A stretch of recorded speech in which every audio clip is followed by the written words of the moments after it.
We often talk about prophets and clairvoyants, telepaths and psychics. Some have predicted the deaths of emperors, several of them, in fact, and paid the price with decades in prison. Some have miraculously healed hundreds or even thousands of people. Others continue to amaze us with their predictions, urging humanity to rediscover the true value of nature. But they are all just humans, aren't they? Mere mortals. Even our rulers, who dream of achieving immortality through science, are simply animated bodies. Bodies perish. As for souls, well, that's up for debate. But today, I will tell you about a god, or rather, a demigod, as the ancient Greeks would say, a true titan. If I were to list his achievements, you would be astounded that you've never heard of this phenomenal man. So Nikolai Viktorovich Levashov was born in 1961.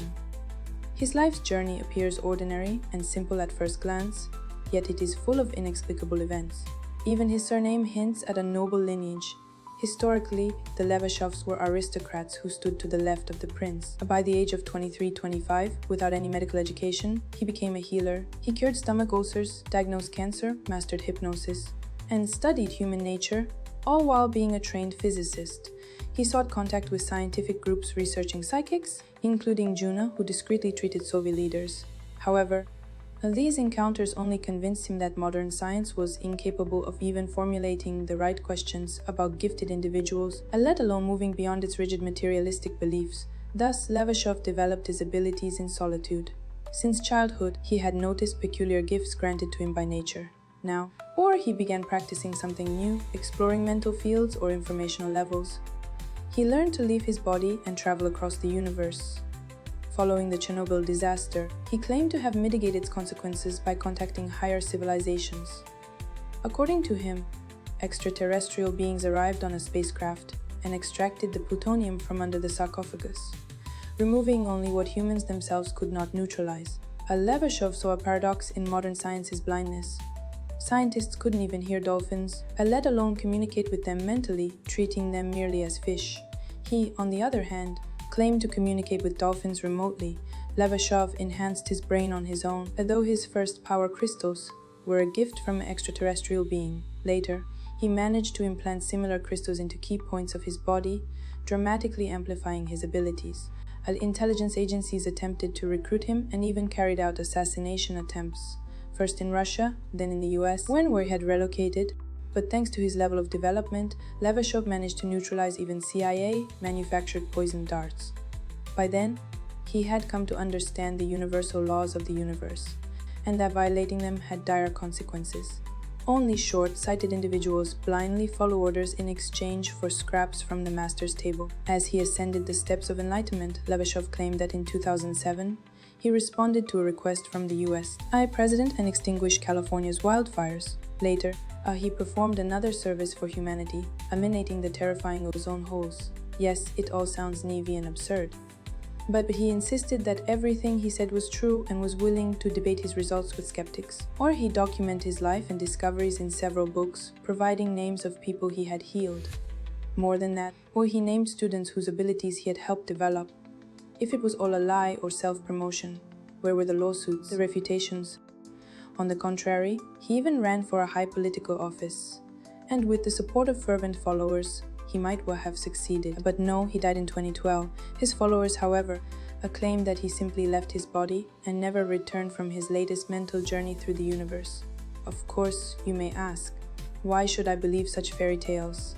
Magic and illusions we see in the circus are merely well-orchestrated tricks, and the self-igniting candles in temples can be explained by chemistry. But when we witness hypnosis or miraculous recoveries of terminally ill patients, we hesitate. It shatters our familiar world of linear logic. Every effect must have a cause. But what cause do we see in healing? The laying on of hands, a shaman's prayer? We cannot comprehend it. An pill or injection makes sense to us. But an invisible energy field, how can that be measured? And yet the healed exist. They are ready to fight to the death for their psychic saviors. Not just Levashov. So does it all come down to faith? Let me share a story from Levashov himself. One bureaucrat whom Levashov had cured of cancer refused to believe in his own healing. He decided that there had simply been a diagnostic mistake. As a result, he demanded that Levashov return the money he had willingly paid for the treatment.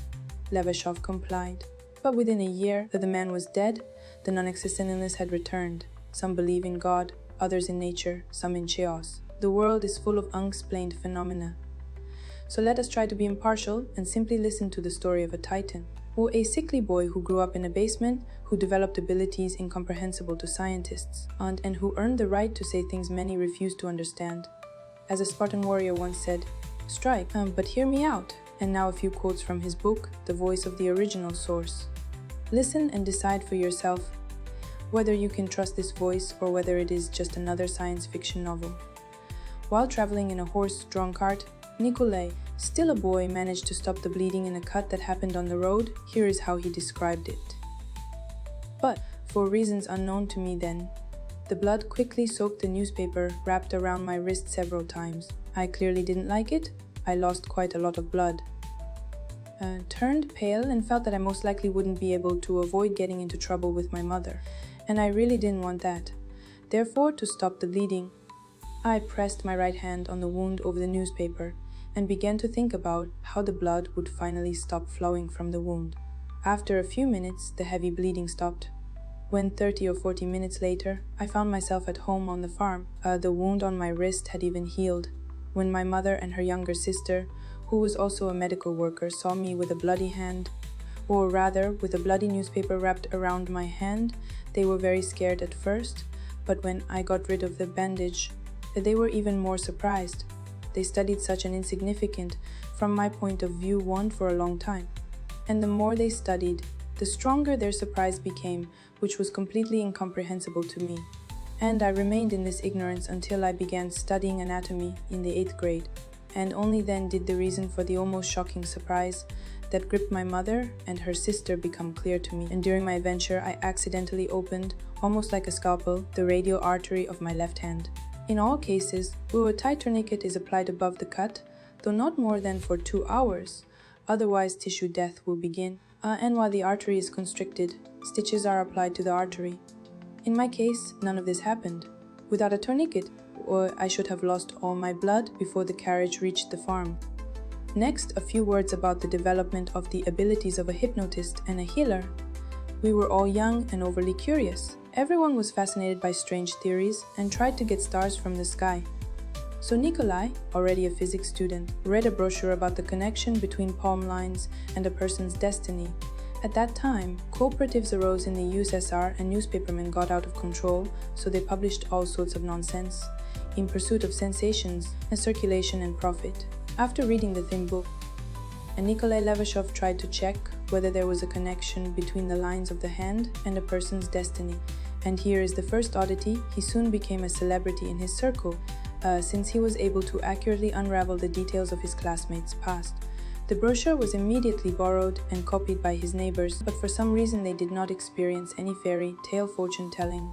Having got to an evening of psychological experiments, Levashov saw elements of hypnosis, and soon persuaded one girl to experiment. He started with something simple, ordered her to raise her hands above her head and fold her fingers into a lock. Having counted to 20, he gave the command. The hands have grown together and will not open. And what happened? The girl really could not separate fingers and lower her hands. Thus, Levashov first encountered the incomprehensible power of words. Later, he experimented many times, and all his friends saw the reality of suggestion. Someone could not move a leg from its place on the floor. Someone could not tear himself away from the wall against which hypnotist Koka leaned him. Having realized that the power of thought is real and can harm people, I became very careful with the use of this power, not allowing any negative side effects.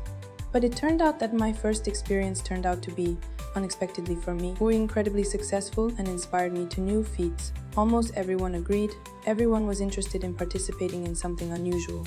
I conducted various experiments with a ball in my hand, freezing my legs to the floor, making my arms or legs leaden. When a person could neither move nor stir them, I created barriers in front of them at a distance. With my influence, I rocked them. And the amplitude of the deviation of the body from the vertical position was impressive. I tried the influence both on one person and on a group of people at the same time. It turned out that it is possible to put a person into a state both with words and without them. It was possible to influence by directing energy through the hand or only mentally. And I discovered one important truth for myself. Such different at first glance methods of entering a trance state were nothing more than different keys that opened the same door. There it is important the door was opened, and which key was of no fundamental importance. In order for words to gain power, a person must fill them with power. The magic of the word is not in the word itself, but in the one who pronounces this word. I made another discovery for myself again, accidentally. One of my volunteer assistants once asked me if I could determine whether he was sick with something or not. How can I know that? I answered him in surprise. Try it anyway, he said. What's it cost you? I knew human anatomy and physiology pretty well, and even tried to get into medical school, which I already told you about, and so I decided to try. I had never seen anyone do anything like that, and I decided at my own risk and to move my hand along this guy's body, mentally tuning into the internal organs of his body. To my surprise, although I discovered that if I imagined some internal organ, I began to feel it in my hand. I could touch this organ, penetrate inside it, Iliad Ser, but at the same time I was not sure that this was not a figment of my imagination. I had to take a risk and check my feelings in practice. The guy turned out to be quite healthy. The only thing that seemed strange to me was his liver. Moreover, I did not understand what was wrong with his liver. I had a pretty good idea about liver diseases. I knew what physiological and morphological changes cause diseases in liver tissue, but I didn't find anything similar in him from my point of view. And although what I said or didn't say changed practically nothing, I said that I thought he had a problem with his liver. At first he was embarrassed, and I already thought that I had hit the nail on the head, when suddenly he answered me. You know, you're right. It's enough for me to drink even a mug of beer. What as I lose consciousness and enter a state close to a coma? His answer surprised me beyond words. And because I had done something like this for the first time in my life, and I hit the bull's eye the first time. Yes, that's how he tried to understand what was real and what was just a trick. His inquisitive mind made him doubt and check, conduct experiments, just like all the students did in the laboratories. Having read about Messing, who received a large sum of money from the bank by showing the cashier a blank sheet of paper, Nicolay tried to convince his landlady that he had a lot of $100 bills in his wallet. She took the blank piece of paper and was surprised that he was so rich, because everyone at that time lived from paycheck to paycheck. When he handed her the second piece of paper, she even checked it for watermarks by holding it to the light. Later, and when Nicolay had to move out, the landlady decided that it was not a sin to pinch such a rich man, so she pocketed his money without a twinge of conscience.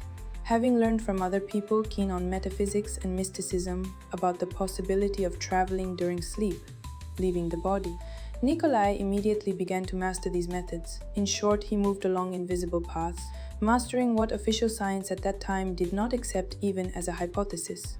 And more details about Levashov's life can be found in his books. Here it should be noted that some of them are included in the category of prohibited literature because Levashov spoke very unflatteringly about those in power, as well as about the shameful vassal ties of our rulers with representatives of a certain chosen people. I can continue the story about this phenomenal man, or rather hero demigod, who unfortunately, did not manage to clean out the Augean stables of the ancient Kremlin.